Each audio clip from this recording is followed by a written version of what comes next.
Okay, now, so Jim, this is here. What we're gonna, here, you don't have to come over here, but all right, you did. Thank you. But you know what, actually, don't use that one. Let me take that one. I'm gonna give you this one instead. That looks like my original. You get this instead. Did you guys copy the one that has Pirkei Avot 3, 1, and 2? I don't know. I have I thought I You got copied that? everything. Right? Yeah, this is just the, we're gonna use this as our, yeah, it's our reference for studying couple people. Did you get one, Jim? I just Okay. received And let's just make sure that our audio is test.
Really good. Test. That's better. Yeah. We'll stick with that. All right.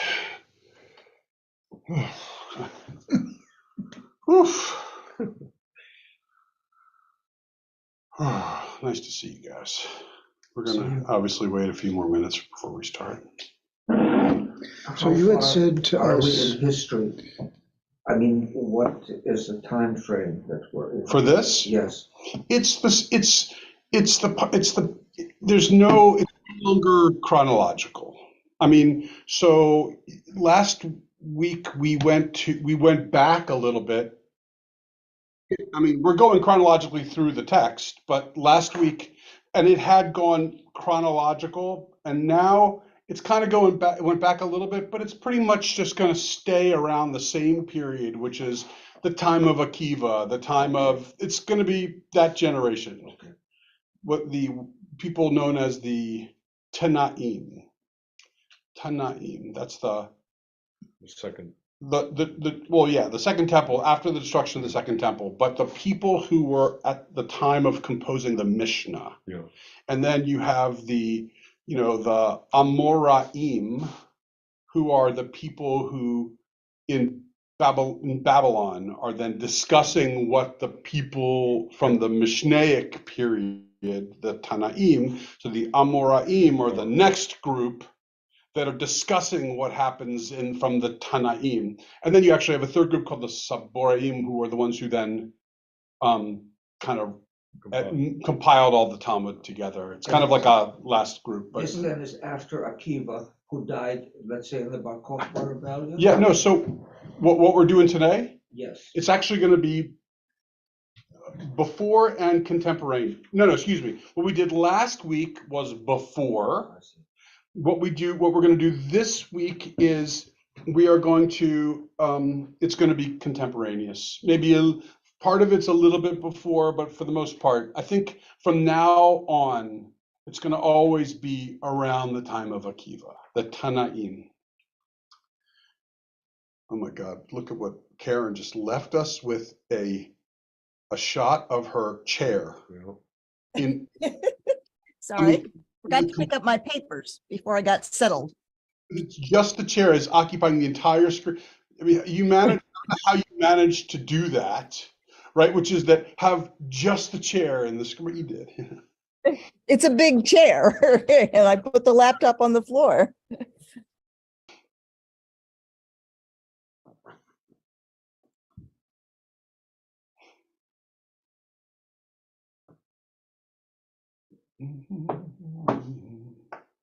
Hi, Mary.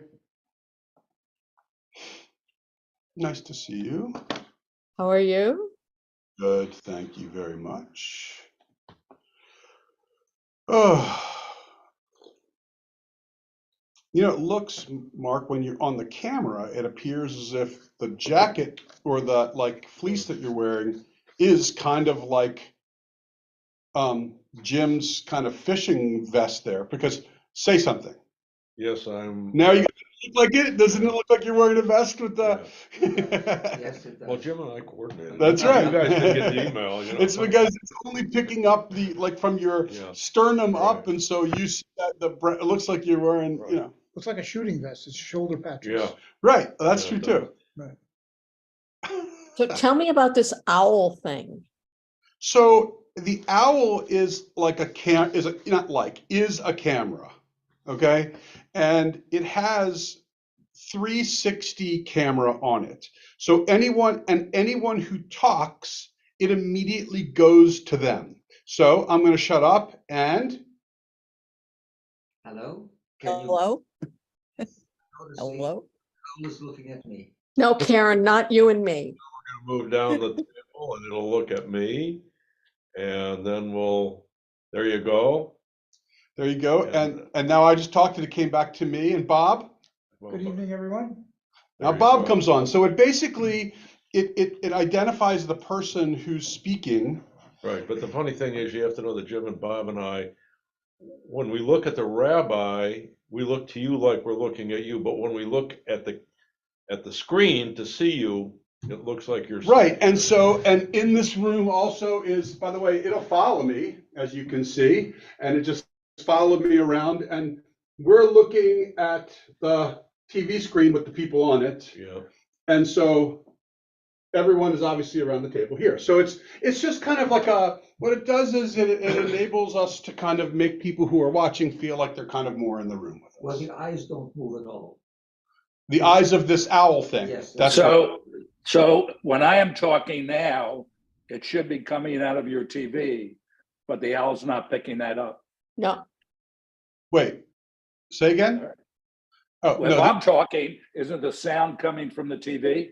Oh, I see. Well, actually, No, no, it it's because it's coming from my computer. I think. Oh, I see. Oh, Okay. excuse me. It's coming. It's getting not the computer. It's coming from the owl itself. So it's Oh, I not. get it. I get it. But what's interesting about that is we could actually do something about that. I am now mildly curious.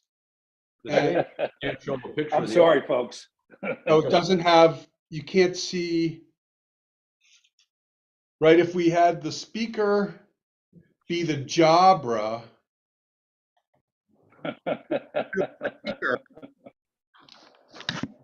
All right, talk again. 1, 2, 3, 4, 5, 6, 7, 8, 9, 10, 11, 12, 13. Does it? There you go. So that's how we get noticed. That's how the Zoomers get noticed. All right, fine. I'm happy to do it just because that's. No, but you see us. You see, you don't need to because you see us on the screen. No, I know, but it's just kind of cool that it's picking up the. All right, let's put it back. All right, Zoomers, we need to take over. Can you switch from that camera to your camera in there and then point it at the owl so they can see the owl one time? Sure. Let's see. I could do that. And if you want to see and we're going to stop in a second, but so that's me at the computer, and this is what our little owl looks like. That thing right there. All right. You don't get the sense Cool. of the owl. You see it in person. Yeah. Anyway. all It right. also kind of has these little, it looks kind of, when you look at it, it has the look, oops, what happened there? It has the look of an owl, meeting owl camera. All right, we're back. Okay, let's get started. Tzivanu but it was la'asok b'divrei Torah. Oh, man. I'm saying the talus blessing. I'm like, I'm all over the place. All right. So last week we talked about this guy Akavia ben Mahalel, who was why am I? Can I hold on? Let me get my stuff here. I got so excited about the camera that I kind of, anyway, he was the one who's talked about how you come from, remember that you're all, dust and ashes, right? You started from a putrid drop, and in the end, you're eaten up by maggots, and and ultimately, we all are in the same boat. We have to give a reckoning before God. All right. So that was last week. So this week we're now on Pirkei Avot 3:2, and I should point out that in various editions they treat this actually as this whole paragraph, which is 3:2. They treat it as two separate ones. What I mean by that is that the first sentence is its own Avot passage, and the second sentence, the remainder of the paragraph is a separate one. And the reason why that there is confusion is because it's the same first name, but it's not the same person, right? So again, I'll tell you what I mean. So again, we're looking at, instead of looking at the resource sheet, which says, the Pirkei Avot 3, 1, and 2, which is our resource sheet, and we're going to get there in a second. But if you look at just the actual Pirkei, the Avot Mishnah, if you look at, I'm just going to close the door so I'm not too loud. But if you look at the actual Mishnah, it begins with, Hanina, the vice high priest. And then it says a little bit lower, Rabbi Hanania, but it's really Hanina. If you look at the Hebrew, you'll see it's Hanina also. So some versions treat this as two separate Avot passages. Doesn't matter. But the reason why is this one is combined is because I think that they got a little confused, and they thought, the editors of this one, and they thought it was the same one, but it's not. In any event, so we're going to first look at, now Hanina is a famous person. And the Hanina, which is spoken about in the second half of this text, is far more important than the one that's spoken of in the first half of this text. But let's first look at, now let's go back to our resource sheet for just a moment. And we're going to we're just going to look at two things, and then we're going to go to the text itself. So on our resource sheet, maybe you see it says on the bottom of the first page, it says Rabbi Hanina S'gan HaCohanim. So S'gan HaCohanim means the vice priest of the Kohen. The second, the second in command. And why? Let's just start this way. Why do you need like a secondary priest? Because, obviously the primary priest could be on vacation, but more likely is that the primary priest could have a blemish or something that would render him, always him, ritually impure and unable to perform the job of high priest. And so therefore you needed a backup in the event that, the high priest bumped his leg on something, or, and so was bleeding, or the high priest, So this isn't like an assistant to set up everything, get everything ready. So it's not an assistant. It's just a backup in the event that something happens wrong to the first one. Understudy. Right? It's exactly right. It's an understudy. But it's not just about sickness, or vacation, but it also, but the Kohens, the high priest especially, they were inspected before they would do any of their ritual things. And if they were found to have blemishes in some way, if they had if they developed a rash, Really? right? Arash would make them ritually impure. They had to be blemish free. And so, Where is that part of the Torah? yeah, In Leviticus, yeah, somewhere. somewhere in Leviticus. I can't tell you where Yeah, specifically it that's is, okay, but yeah. so in any event, that's why. Yeah. So this guy, Rabbi Hanina, who is not the kind of the famous Hanina that we will read about in a second, but rather his own. And he is known as Hanina, the deputy high priest, or more commonly known as Hanina S'gan HaCohanim. In any event, it says in Ta'anit 13a, it says Rabbi Hanina, the deputy high priest, because it needs to include that part, or else we would assume that it's the more famous Rabbi Hanina. In fact, that is a problem oftentimes in the Talmud.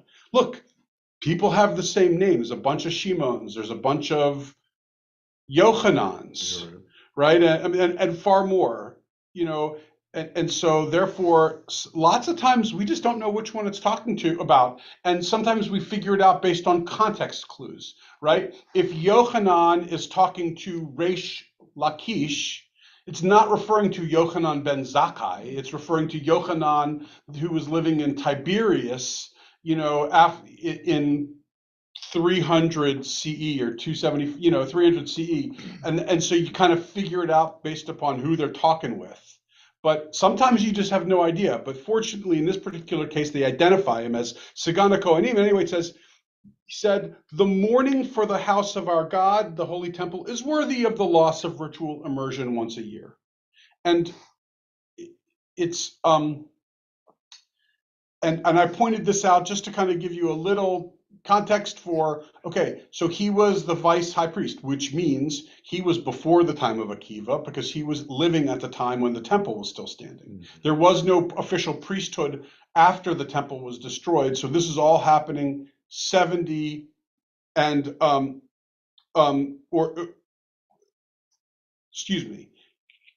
it's happening at roughly the time of, because he could still be a priest, and he's talking and referencing it because I'm realizing if you look at it, the mourning for the house of our God, in other words, mourning for the temple overrides going to the mikvah. So on Tisha B'Av, you should not go to the mikvah. And I was just pointing that out because there's not many references to him in our text. And so here was a person, obviously, that communicates that he was living slightly before and then after the destruction of the temple. He certainly had a position as a priest and a rabbi.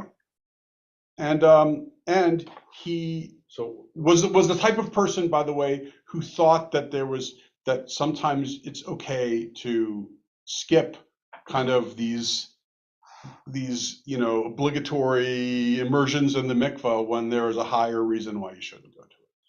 So, kind of related to this, but not directly this. So the temple is destroyed. Mhm. We transition to rabbinic, or the strong part of the transition to rabbinic Judaism. And we have been up before, obviously, Yeah. because we've met a fair number of rabbis prior who were during, and I think it was, can't remember which one it was it Shimon ben Shetach or one of these guys who was kind of early, and I even mentioned, like, he really oversaw the first stages of the transition. And then Hillel and Shammai were really the ones who were kind of embracing it. Was there a group that tried to hold on to, okay, we don't have our building, but we still have to have the priest, and we're going to use, Yes. Ari Goldberg's basement until we Yes. can rebuild? So yes. So obviously, so the concept of the Sadducees are still alive. It's not like they were just the temple goes and then immediately they go, but they are deeply weakened as a result of the destruction of the temple, deeply weakened. And then every day, because you have to assume that on the day after, on the 10th of Av, right, as opposed to Tisha B'Av, on the 10th of Av or the 11th of Av, they were probably thinking, okay, when are we going to rebuild this temple and reinstitute the sacrifice, right? And so they're not immediately throwing everything out. And that's why that these Pharisees, who are these early rabbis that we speak of, they're the ones who are, they even when the temple was around, they were already transitioning to a rabbinic kind of paradigm for Judaism. It just took a while, and then having the destruction of the temple meant it kind of fast tracked it for them, a whole, and made it all the much more necessary, and an easier transition. But there were people who were trying to, wait to in fact, to this very day, there are some crazy kooks who try to. Thinking that when you go to Israel, and right, you see that we got all the interior built already, we're ready to rebuild. We're ready to rebuild. That's exactly correct. We're just waiting for the okay from the prime minister. So that's number one. Number two is that this group called the Zealots, famously, I would just, they were the people who were the, when we read about Yochanan ben Zakkai being taken out in a coffin out of the old city, out of Jerusalem, and then there were these Sikari who were guarding and they were the Jews who were still they were intensely hoping and and fighting and saying we're going to fight and defend Jerusalem because our plan is to rebuild this temple. And for that matter, Bar Kokhba, to some degree, probably was similar in that regard as well, although I'm not 100% certain of that, because there were certainly many followers of Bar Kokhba, including Rabbi Akiva himself, that were firmly part of the rabbinic, future of Judaism. But the presumption, though, is why is Bar Kokhba fighting as hard as they are? It's because they want to Jerusalem back with, it's still recent enough that we want to rebuild the temple. And finally, the Zealots who went on top of Masada, for example, they weren't there with this devout kind of rabbinic, Pharisaic kind of belief system. They were all about fighting to recapture Jerusalem and go back to the way things were, even if they weren't perfect, kind of the way things were. So I don't know if it's, the priests and the Sadducees. So what happens is there's all kinds of groups, but over time, more and more follow the writings on the wall for them. They become, but when you think about it, to this very day, I mean, in Reform Judaism, we don't care, but like there are in Orthodox Judaism, oh, you're a Kohen. Oh, you're a Kohen. Like they still talk about it. So, who's the one who gets to stand up and gets to do the Aliyah blessing on Simchas Torah? The Kohen, we need the Kohen, and he's going to do the blessing like this. And it's, and so it's still around to some degree, but obviously in far different than it was back then. I mean, they were the Kohen, and the institution of the Kohen now is not about spreading incense around and slaughtering a red heifer and that kind of stuff, but rather it's just about kind of still doing some of these ceremonial things that they imagine. So what it kind of means is that we haven't gotten rid of it all. It's still around. It's just completely marginalized compared to rabbinic Judaism. So so there's one more small reading about Rabbi Hanina S'gan HaCohanim, and that's on the next page. And this is from Sifrei Bamidbar, and that means this is that's one of the Midrashim. But Midrash and Talmud, at least the early Midrash, is all happening and being written at this very time. So, and you could argue that the Midrash in many cases is older than the Talmud because it's not older than the Mishnah. It's contemporaneous with the Mishnah, but older than the rest of the Talmud. Right. And so, it's because like you'll have like the Mechilta de Rabbi Ishmael. It's talking about Rabbi Ishmael from this generation. It's and this is and anyway. So this comes from Sifrei Bamidbar. So this is early, and it says Rabbi Hanina, the adjutant high priest. Vice high priest, same thing, says, great is peace, which is over and against the entire creation, as it is written, who makes peace and creates all. Now you might kind of say, what is that really saying? And I will tell you that that's just kind of like the flowery language of this type of period. What it's saying really is when it says, which is over and against the entire creation, what it's saying is, it overrides, it's even greater than creation. That's what it means, over and against. It's even greater, more important, more significant than creation. So really what this should be saying is, Rabbi Hanina said, great is peace, which is more important than creation itself. Like the creation of the world itself, because as it is written in Isaiah, who makes peace and creates all. It's like Osei Shalom Uvorei et Hakol. We read that in the morning service. Baruch Hana Yotzer Or Uvrei Choshech, Osei Shalom Uvorei et Hakol. Osei Shalom makes peace, Uvorei et Hakol, and creates everything. And what he's saying is that's proof that peace is more important than creating everything. All right, so that's what Rabbi Hanina argued, was that peace is even more important than everything. So how do they understand peace? I mean, the Jews, it's certainly at this time and for much, if not most of their history, have lived through conflict. right. I mean, conflict with outsiders, conflict within the Jewish community. Peace is important to us. We've said that forever, but we're not to kind of go off by ourselves in the hills and seek isolation and peace. Right. Well, I mean, there's various different understandings of peace. Peace could be leave me alone. Peace could be just the absence of war. Peace could be something greater and more significant than either of those two, which is kind of like a moment, like a, and peace in shalom means much more than just leave me alone or the absence of war, right? Shalom means whole, complete. So what it's saying is if you have a sense of peace, that you have a sense of kind of wholeness, like you're really at a good place.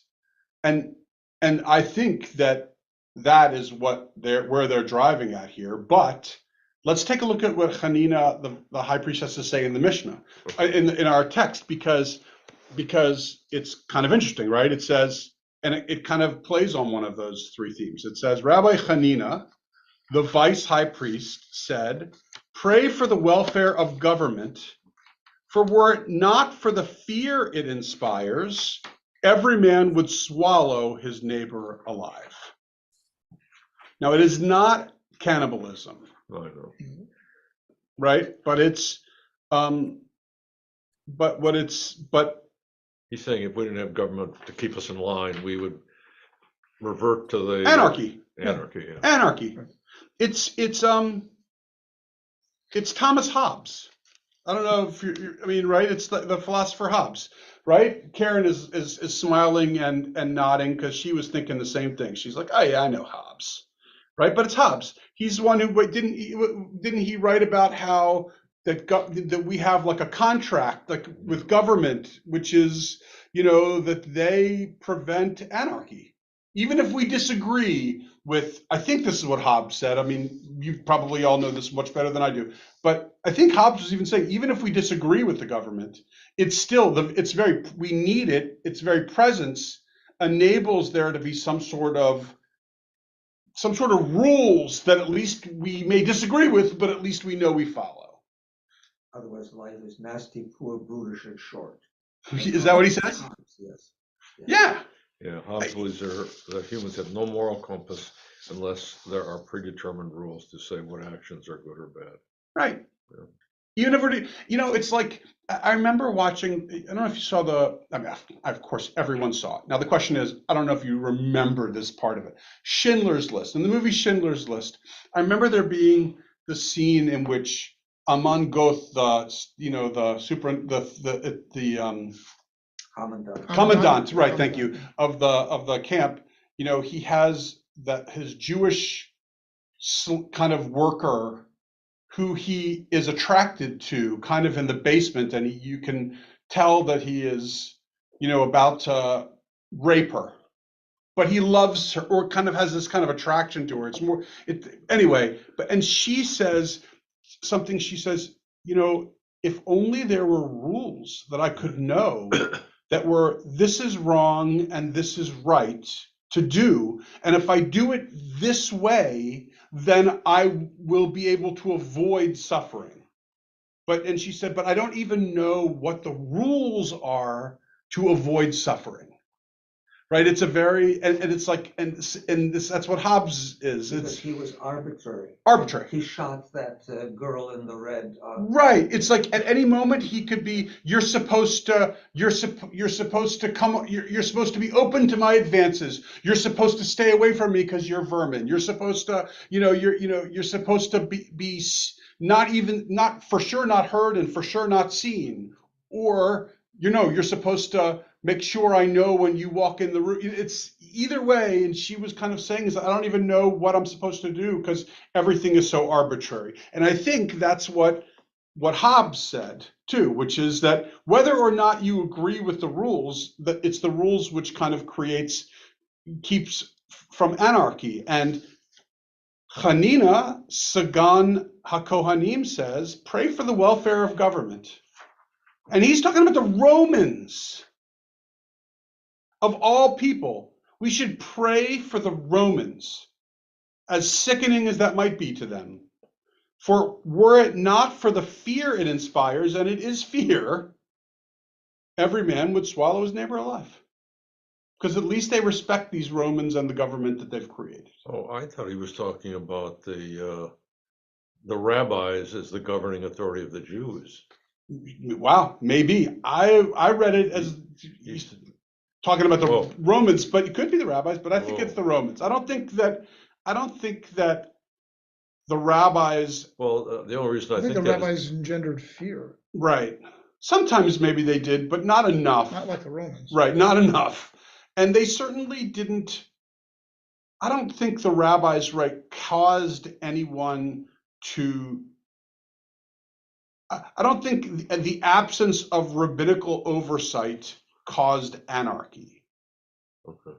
Maybe that's the best way to describe it, because we went through various different periods of which there was, a rabbi, or the lack of rabbinic authority in an area, or just years, the beginning years of when Yochanan ben Zakkai says, "Give me Yavna," and and it's and he's thinking, it's not like there's a lack of, at least within the Jewish world, kind of order as they're kind of getting Yavna and beginning that process. So I don't know, Okay. but I think I read it as the Romans, that pray for the Romans as hard as it might be, because at least they kind of enable a sense of calm and peace.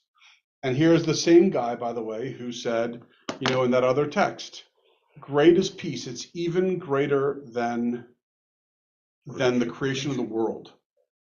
And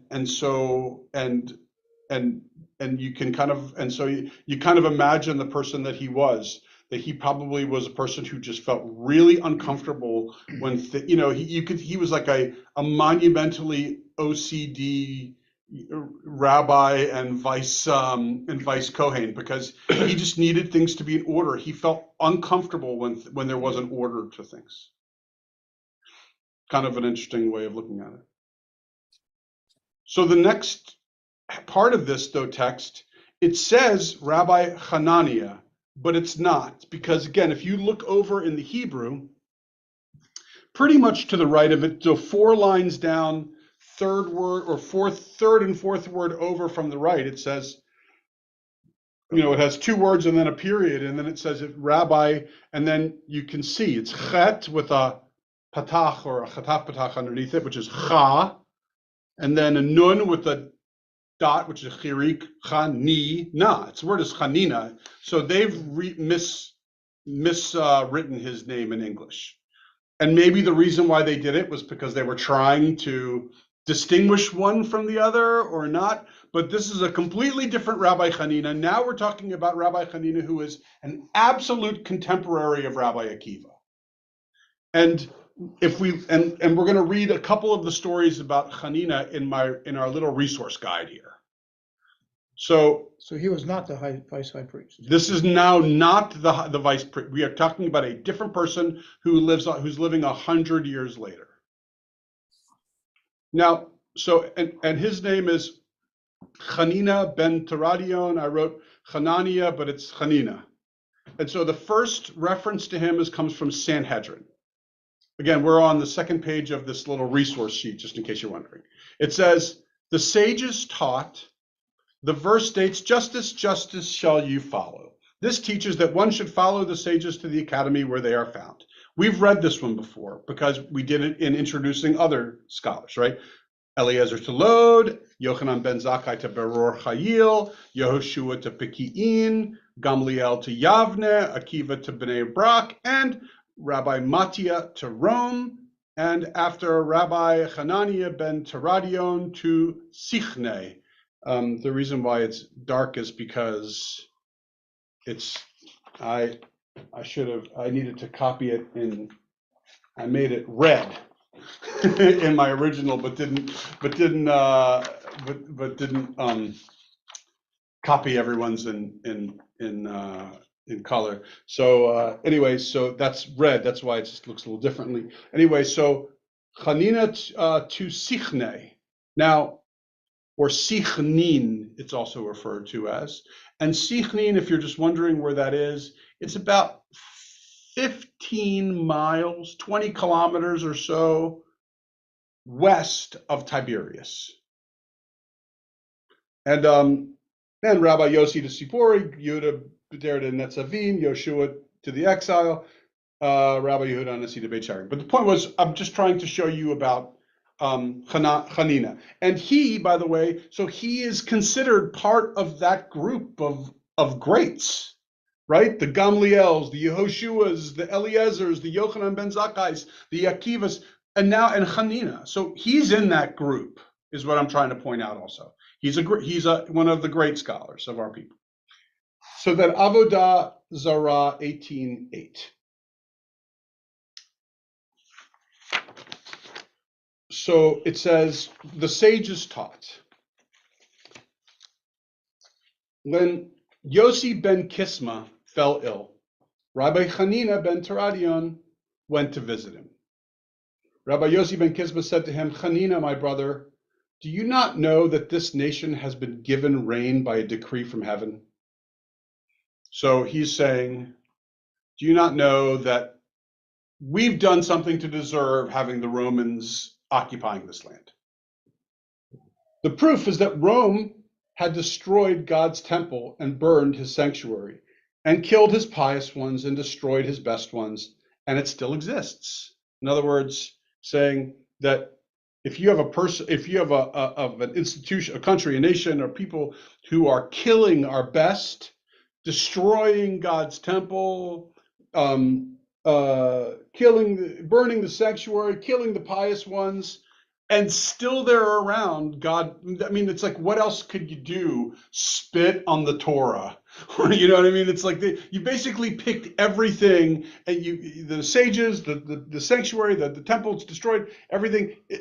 So clearly this is what God wants, because it can't be much worse than this. And he says, evidently all of this is by divine decree. And yet I heard about you that you sit and engage in Torah study and convene assemblies in public, and have a Torah scroll placed on your lap, thereby demonstrating complete disregard for the decrees issued by the Romans. Rabbi Hanina ben Teradyon said to him, heaven will have mercy and protect me. Right? So Hanina, so what he's saying, so what Kisma is saying to him is, God wants it this way, clearly. So why are you, God is clearly behind and okay with the prohibitions that the Romans are doing, saying no Torah study. So why are you flaunting Torah study by having a Torah sitting out on your lap in broad daylight for the Romans to easily come and find you?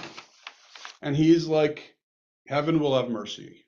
Like, you're wrong. This isn't God's decree, and heaven will, right? But then the story continues. The Gemara returns to its discussion of the judgments of the sages by the Roman rulers. The sages taught, when Rabbi Elazar ben Parata and Rabbi Hanina ben Teradyon were arrested by the Romans during the time of the religious persecution of the Jewish people, Rabbi Elazar ben Parata said to Rabbi Hanina ben Teradyon, fortunate are you, as you were arrested on one charge only, just teaching Torah publicly. Woe is me, as I've been arrested on 5 charges. Hanina ben Teradyon said to him, fortunate are you, as you arrested on 5 charges, but you will be saved. Woe is me, as I have been arrested on 1 charge, but I will not be saved. You will be saved because you engaged in Torah study and in acts of charity, and I engaged in Torah study alone. Right? So are you following so far this discussion? So he's saying 5 counts have been brought up against you By the Romans. by the Romans, only 1 count against me, but you have 5 things which are praiseworthy.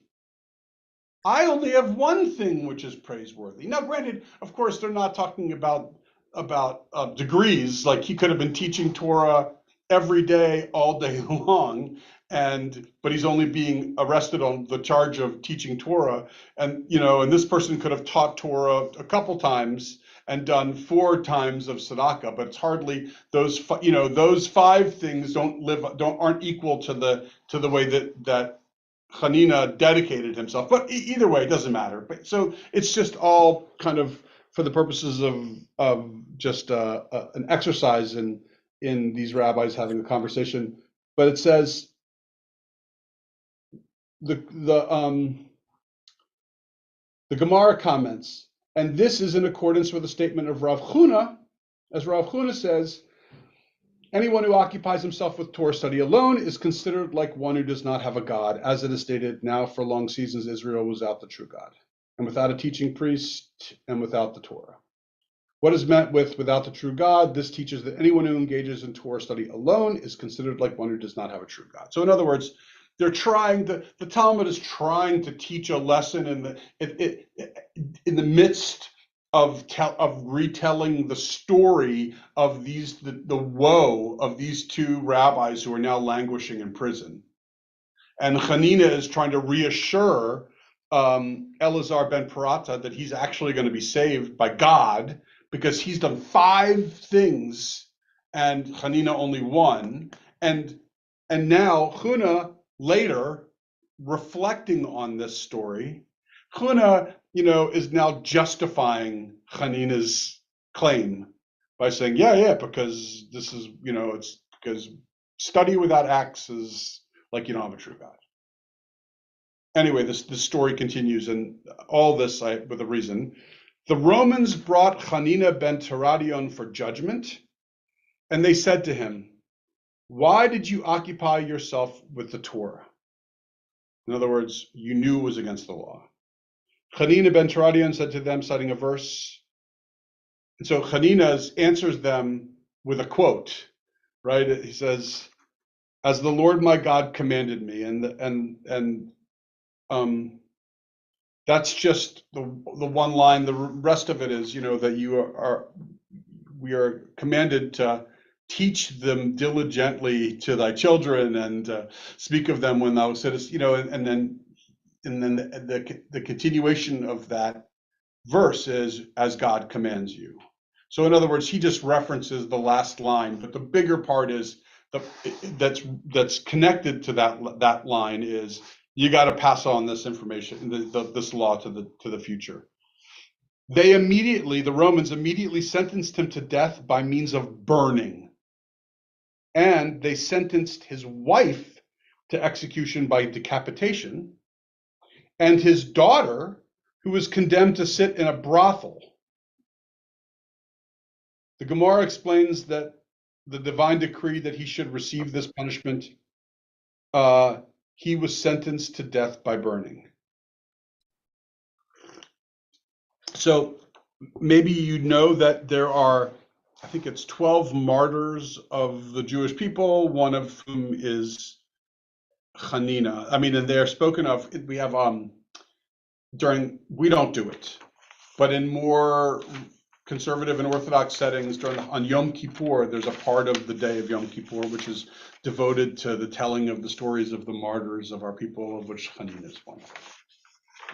So if you guys were a little bit more religious, you would have known the story already. Okay, so I have a question about yeah. The last sentence in 17b 4-6 there. What is meant by without the true God? This teaches that anyone who engages in Torah study alone is considered like one who does not have a true God. So we've had discussions over the past many weeks about, some would only let the rich study Torah because you didn't have to do anything else but study Torah. Some said everybody could study Torah.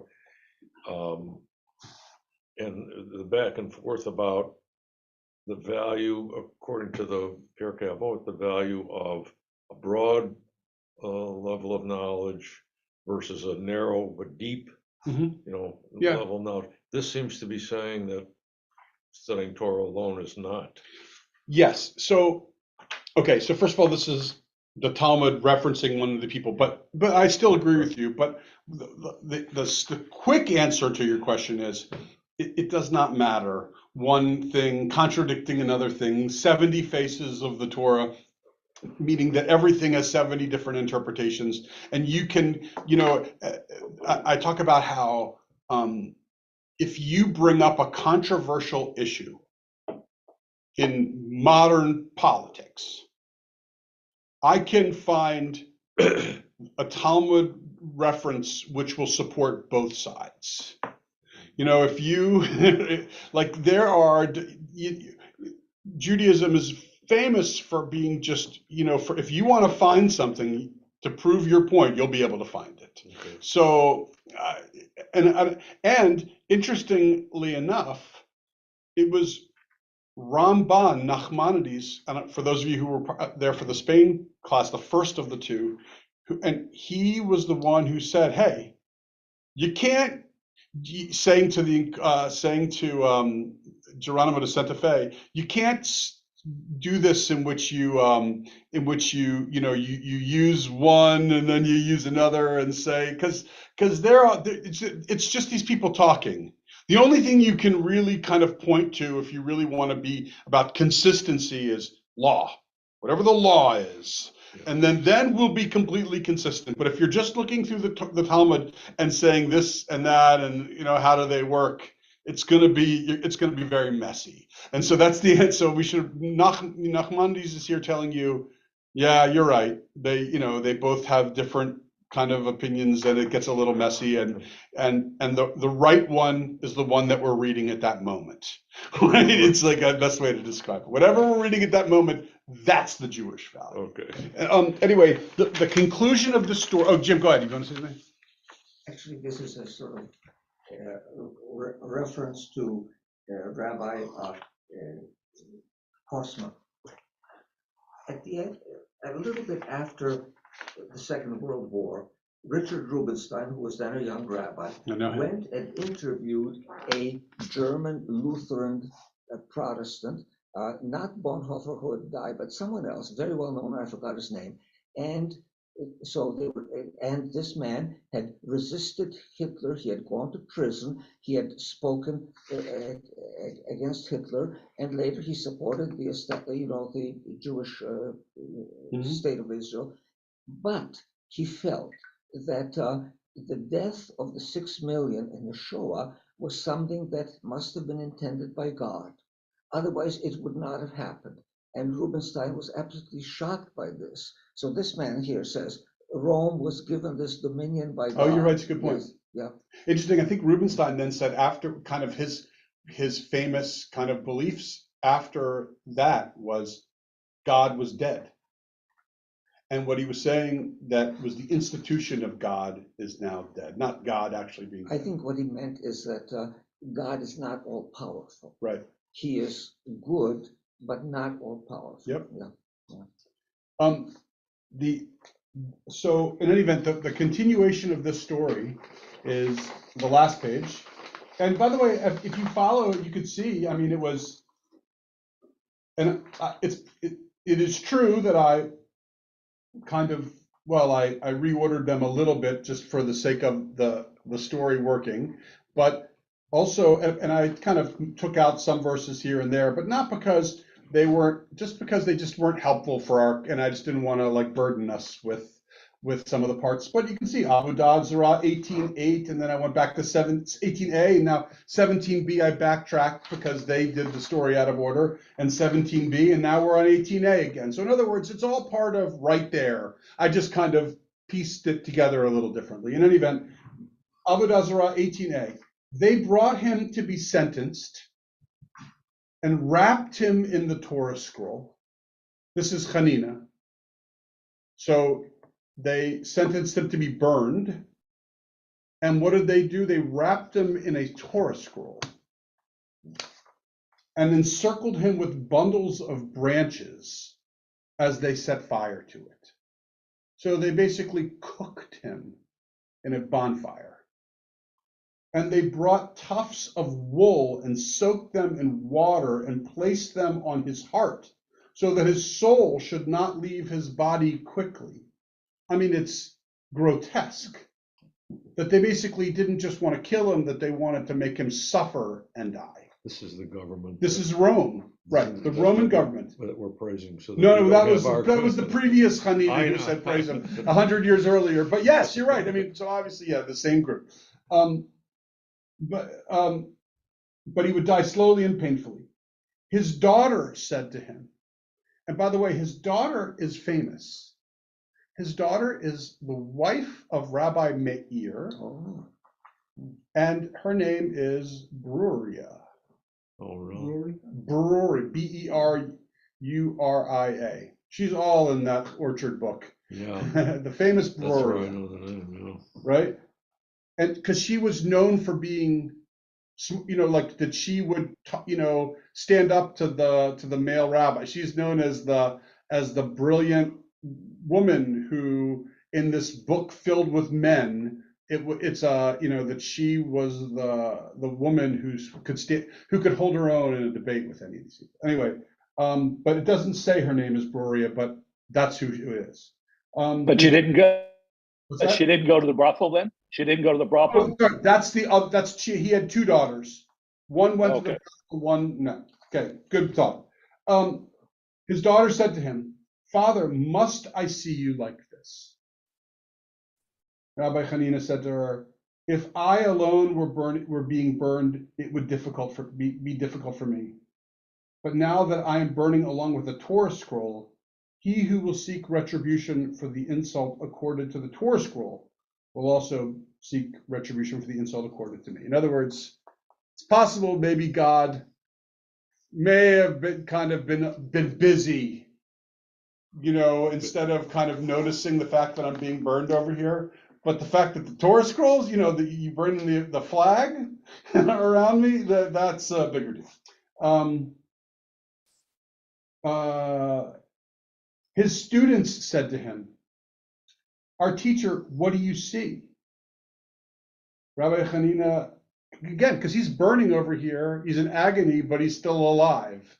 And so students are coming up to him and asking him, you're about to die. Maybe you can tell us, what do you see in here? And he says, "I see the parchment burning, but its letters are flying to the heavens." They said to him, "You too should open your mouth, and the fire will enter you, and you will die quickly." In other words, it's like, and also maybe your words will fly up to heaven as well. Hanina said to them, "It's preferable that he who gave me my soul should take it away, and one should not harm oneself to speed his death."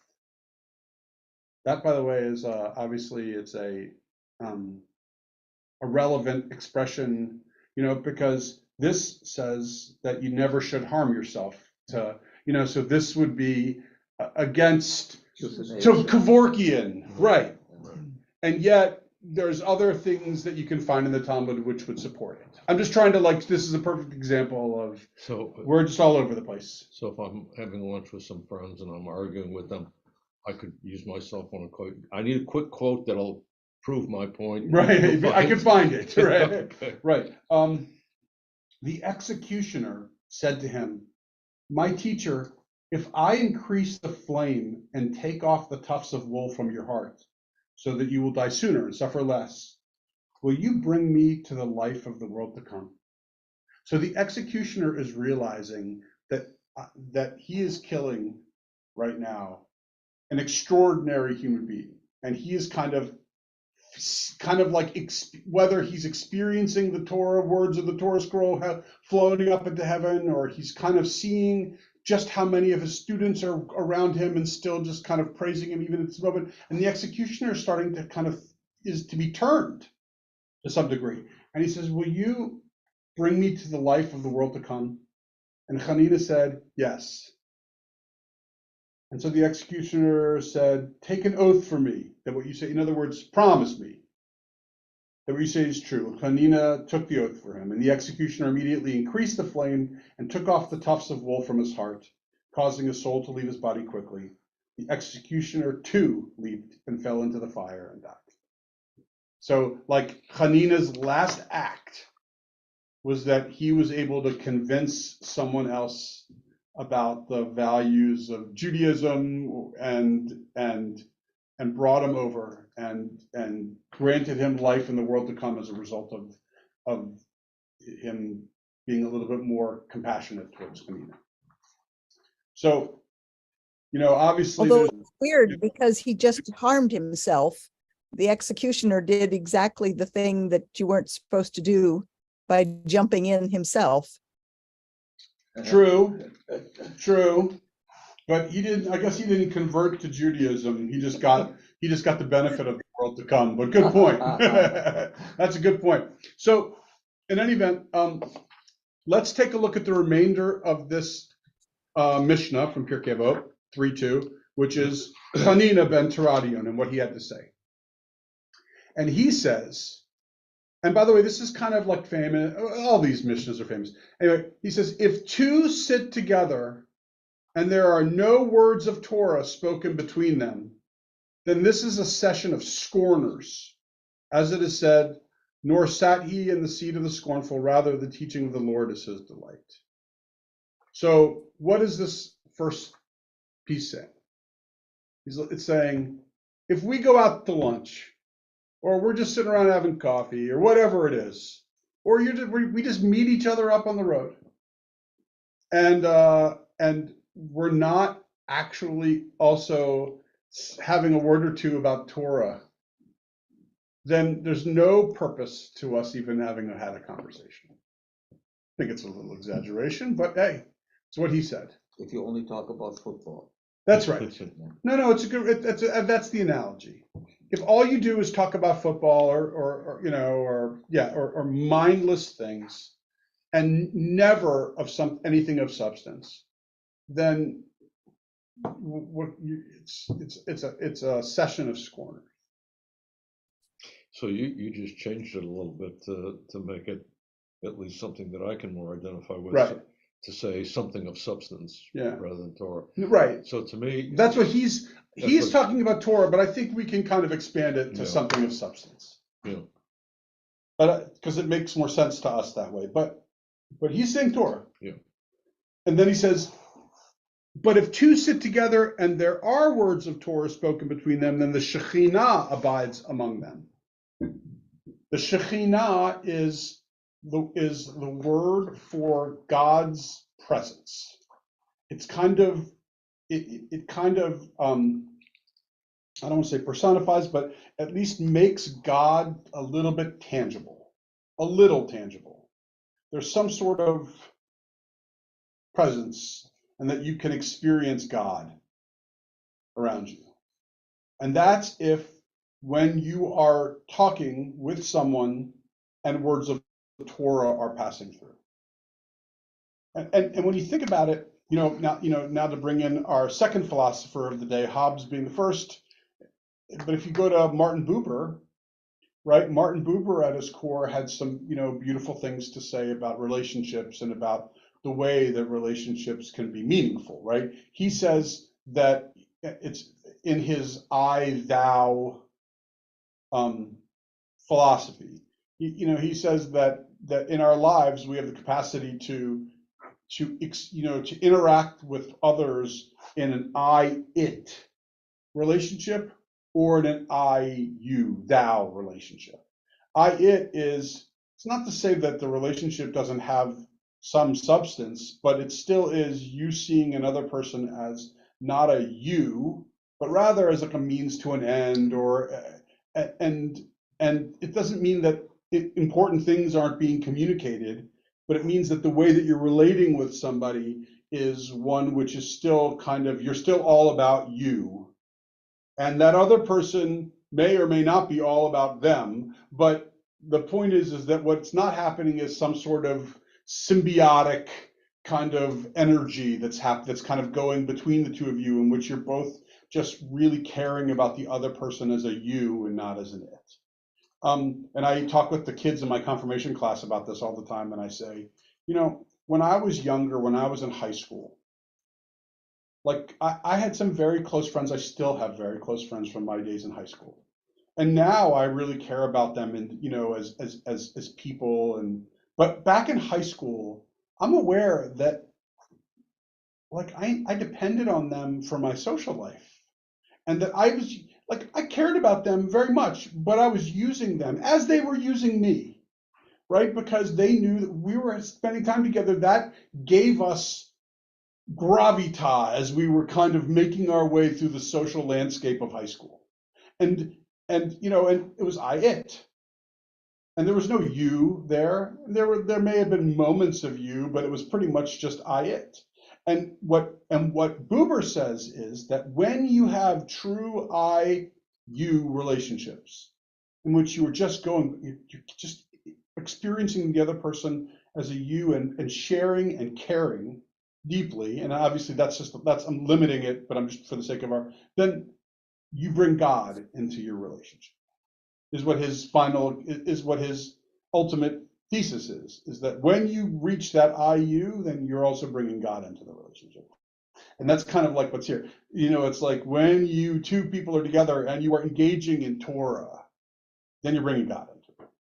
Kind of like obviously I like Buber's thought about it. I find it to be much more sophisticated and worthy and interesting, but there is kind of a connection between the two. Well, the I-it relationship is not all bad. I mean, it's instrumental. Yeah. If you're engaged in work, let's say, with an employer or at work, right, that's instrumental. You need it's it. Not bad. No, and Buber wasn't suggesting that it's bad. Yeah. What he was just saying was that, you want to know how to bring God into your life? Have a true you relationship. That's how you can get God there with you. Right. He wasn't, and I think what he was saying was that, you know, and when you have one, you're really lucky. You know, I mean, it's like, even with your spouses, right? There are moments of you, but there's a lot of it's going on. Oh, did you remember to do? Yes, I remember. Did you get who's gonna, you know, it's and a lot of just negotiations and navigating, and again, it happens. That's just life. But what I think what he was saying was that real you relationships are so rare and special that it's not like every relationship gets God brought into it. It's these relationships uniquely have God brought into them. The English language has abandoned the word thou. Right. In other words, you is a more formal thing, and in languages like German or Russian, if you talk about thou or do instead of the formal, that is and so you do that with family members, and you do that with God. But with strangers, employers, people in the street, you call them by the formal you. I see. Huh. And Sie. And that's in German, you said? In German, right. And in Russian, and also in French. In French, it's in French vous as and well. tu. Yes. Yeah. Wow. And it's with English has dropped the thou entirely, and we use only the formal. Wait. And it's for family members and who else? Family members, people that you love, right? God. And God. Wow. Yeah. Wow. It's really interesting. And that's, by the way, and Buber's, his book is called I Thou. I just said I You because it's. But Hebrew doesn't have anything like that. No. Hebrew does not. It's like English. It's like English. So let's just, I know it's April, we can finish this.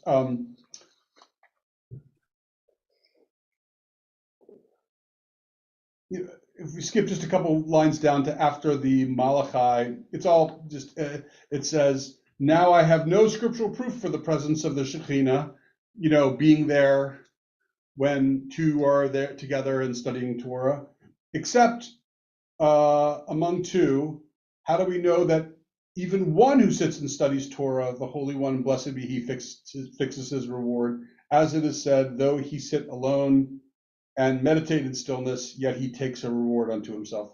Well, I guess it's trying to suggest that even, that it's just trying to say that, look, if Torah study brings God to you, it's not specifically the presence of two studying Torah that brings God. It's even just one person. However, they wanted to say that because it is in distinction with when two people get together and don't say words of Torah, then it's like a worthless conversation. One other thing I just want to point out before we stop about this is that you probably also noticed that maybe for the first time is that it's not, up until now, most of the Avot passages that we've had have said, three things. Yeah. God hopes for three things. That and Hanina would say, or not Hanina, and Yeshua was known to have said these three things, and Hillel these three things. So that is a pattern of Pirkei Avot is to say three things. And you should also know that when I was in rabbinical school, that we had a class called homiletics. By the way, I won the prize for best sermon of all my classmates. But putting that aside, in homiletics, that we were taught that there are various types of sermons that you can give. One is, thesis, antithesis, synthesis. In other words, here's one way of doing it, here's the other way, or in the middle. There's also, I'm struggling to remember some of the other ways of doing it, but because I've long since ignored that. But I don't ignore this one, which is what's called the 3-point sermon, which is that a good sermon makes 3 points, no more, no less. Right? If you only make 2 points, it's kind of it's leaving people a little kind of needy. And if you make 4, you've overdone it and you've got too many things going on. 3 points. And so you're not going to, like on Shabbat, you won't get 3 from me because I'm talking and I'm doing this. I'm just kind of it's usually a 1-point sermon. But I'm just kind of expressing it in various different ways. However, the holidays, oftentimes you'll probably, if you take note, you'll see that I make 3 points, and only 3.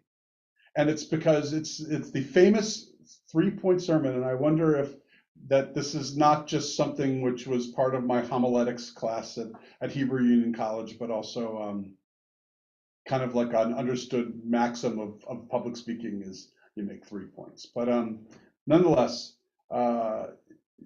we strayed from the 3-point, and we'll get back to it. But for the next couple, I think that they just play around with one. In any event, this has been fun as usual. We're going to meet up again next week for our next class, in which we'll study. Let's see, Avot number 3. Rabbi Shimon. So we'll get to learn about Rabbi Shimon and do Pirkei Avot 3:3. Anyway, thank you so much. This is something one can download. Is that right? And you'll send that out? Yeah, I'll put it on our YouTube page, and I'll try to put it in our classroom too, and I'll give it to you. Yes. Good. Thank you. See you next week. Right. That's 3:9, but I don't have the I don't have like the background page for Shimon yet. Oh. I have to make that. I just downloaded the Pirkei Avot stuff, but the background pages are when I go and I kind of look them up and I kind of do some research on them. Really, It's the best part of it. It's the fun part of it.